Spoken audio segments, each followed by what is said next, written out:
Sir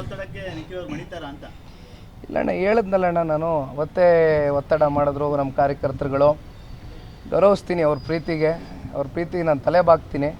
ಚುನಾವಣೆ ನಿಂತು ಮಾಡ್ತೇನೆ, ಕಾರ್ಯಕರ್ತನಾಗಿ ಚುನಾವಣೆಗೆ ದುಡಿತೀನಿ, ಪಕ್ಷದ ಗೆಲುವಿಗೋಸ್ಕರ ದುಡಿತೇನೆ. ಆದರೆ ಚುನಾವಣೆಗೆ ಸ್ಪರ್ಧೆ ಮಾಡಬೇಕು ಅಂತಕ್ಕಂಥದ್ದು ವೈಯಕ್ತಿಕವಾಗೇ ನಾನು ಈಗ ತಾನೇ ನಿಮ್ಗೆ ಹೇಳಿದೆ ಕಾರಣ ಏನು ಅನ್ನೋದು, ಬೇರೆ ಇನ್ನೇನೂ ಕಾರಣ ಇಲ್ಲ. ಚುನಾವಣೆ ಬೇರೆ ಕಡೆನೂ ನೋಡಬೇಕಾಗ್ತದೆ. ಆ ಕಾರಣದಿಂದ ನಾನೊಂದು ಸ್ವಲ್ಪ ನನ್ನ ಸಮಯ ಎಲ್ಲ ಕಡೆ ನಿಗದಿ ಇಡಬೇಕಾಗ್ತದೆ. ಸರ್, ಈಗ ಕೋಲಾರ ಕ್ಷೇತ್ರದ ಸೀಟ್ ಹಂಚಿಕೆದು ನಿನ್ನೆ ಕುಮಾರಣ್ಣವರು ಕೂಡ ಅಸಮಾಧಾನ ವ್ಯಕ್ತಪಡಿಸಿದ್ರು. ಕೊನೆಗೆ ಏನಾಯ್ತು ಸರ್? ಇದು ಚಿಕ್ಕಬಳ್ಳಾಪುರ ತಗೊಳ್ಳಿ ಅಂತ ಹೇಳಿದ್ರು ಅಂತ ಏನು ಸರ್, ನೀವು ಕೂಡ ಅಲ್ಲಿ ಉಪಸ್ಥಿತರಿದ್ರಿ, ಏನಾಗಿದೆ ಸರ್ ಒಟ್ಟಾರೆ ಈ ಸೀಟ್ ಹಂಚಿಕೆ? ಈಗ ಹಣ ಇದು ದೇಶದ ಚುನಾವಣೆ, ರಾಷ್ಟ್ರದ ಚುನಾವಣೆ. ನಾವು ಒಂದು ಪ್ರಾದೇಶಿಕ ಪಕ್ಷ.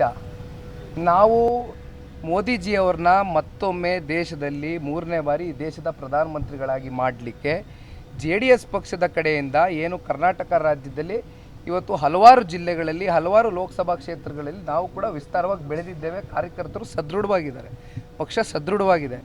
ನಮ್ಮ ಕಡೆಯಿಂದ ಇವತ್ತು ಮೋದಿಜಿಯವರಿಗೆ NDA ಮೈತ್ರಿಕೂಟದ ಭಾಗವಾಗಿ ಇವತ್ತು ನಾವೇನು ಸೇರ್ಪಡೆ ಆಗಿದ್ದೇವೆ, ಜೊತೆಲಿ ಬೆಂಬಲ ಸೂಚಿಸಿದ್ದೇವೆ. ಇವತ್ತು ಅವ್ರಿಗೆ 28ಕ್ಕೂ 28 ಗೆಲುವು ಸಾಧಿಸ್ತಕ್ಕಂಥದ್ದಕ್ಕೆ ನಾವು ಹೋರಾಟ ಮಾಡ್ತೇವೆ. ಒಂದು ಜೊತೆಯಲ್ಲಿ ನಾವು ಕೂಡ ಇವತ್ತು ನಮ್ಮ ಪಕ್ಷದ ಕಾರ್ಯಕರ್ತರ ಒಂದು ಗೌರವವನ್ನು ಉಳಿಸ್ಕೊಳ್ಬೇಕಾಗಿರ್ತಕ್ಕಂಥದ್ದು ಅನಿವಾರ್ಯ. ನಾವು ಹೆಚ್ಚಿಗೆ 5, 6, 7, 8 ಸ್ಥಾನಗಳು ಅನ್ರಿಯಲಿಸ್ಟಿಕ್ ಫಿಗರ್ಸ್ ಮಾತನಾಡ್ತಾ ಇಲ್ಲ. ನಾವು ಕೇಳ್ತಾ ಇರ್ತಕ್ಕಂಥದ್ದು ಮೂರೇ ಸ್ಥಾನ ಭಾಳ ಸ್ಪಷ್ಟವಾಗಿ ಹೇಳ್ತೇವೆ. ಇನ್ನು ಒಂದು ಸ್ಥಾನನೂ ನಾವು ಹೆಚ್ಚಿಗೆ ಕೇಳ್ತಾ ಇಲ್ಲ.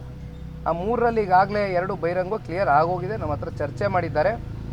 3ನೇದು ಕೋಲಾರ ವಿಚಾರಕ್ಕೆ ಸಂಬಂಧಪಟ್ಟಂತೆ ಕಳೆದ ವಿಧಾನಸಭಾ ಚುನಾವಣೆಯಲ್ಲಿ ಏನು 8 MLA ಸೆಗ್ಮೆಂಟ್ಸ್ ಇದೆ, ಸುಮಾರು 3 ಜನ ಇವತ್ತು ಶಾಸಕರನ್ನು ಹೊಂದಿರತಕ್ಕಂಥದ್ದು, ಇನ್ನು 3 ಕ್ಷೇತ್ರದಲ್ಲಿ 2ನೇ ಪ್ಲೇಸನ್ನು ತಗೊಂಡಿರ್ತಕ್ಕಂಥದ್ದು. ಹಾಗಾಗಿ ಹತ್ತತ್ರ 4,85,000 ಮತಗಳು ಜನತಾದಳ ಪಕ್ಷದ ಪರವಾಗಿ ಆ ಕ್ಷೇತ್ರದ ಮತದಾರರು ನೀಡಿರ್ತಕ್ಕಂಥದ್ದು.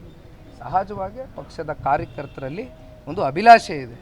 ಕೋಲಾರ ನಮ್ಮ ತೆಕ್ಕೆಗೆ ತಗೊಂಡ್ರೆ ಖಂಡಿತವಲ್ಲೂ ನಾವು ಜಯ ಸಾಧಿಸ್ಬೋದು, ನಮ್ಮ ಗೌರವ ಉಳಿಸ್ಕೊಳ್ಬೇಕು, ಪಕ್ಷ ಬಲಿಷ್ಠವಾಗಿ ಕಟ್ಟಬೇಕು ಅಂತಕ್ಕಂಥದ್ದು ಆ ಜಿಲ್ಲೆಯ ಕಾರ್ಯಕರ್ತರ ಒಂದು ಭಾವನೆ, ಶಾಸಕರ ಭಾವನೆ.